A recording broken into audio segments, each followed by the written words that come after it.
எப்பொழுதும் நமது கண்களுக்கே புலப்படாத பூஞ்சை என்ற உயிரினமானது உல்லாசமாய் அலைந்து திரியும். அப்படி திரியும் பொழுது ஏதேனும் ஒரு உணவு பண்டங்களில் வந்து அமரும். அதனால் எவ்வித பாதிப்பும் இல்லை.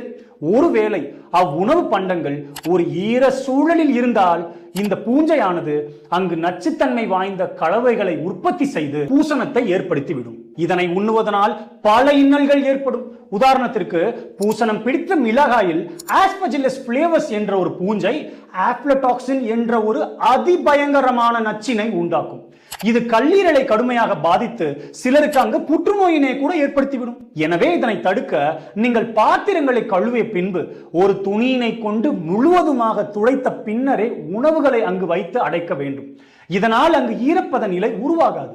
குளிர்சாதன பெட்டியிலும் கூட வைத்துக் கொள்ளலாம். ஏனென்றால் 2 to 8 டிகிரி செல்சியஸ் சூழலில் இப்பூஞ்சைகளால் நச்சுக்களை உருவாக்க இயலாது.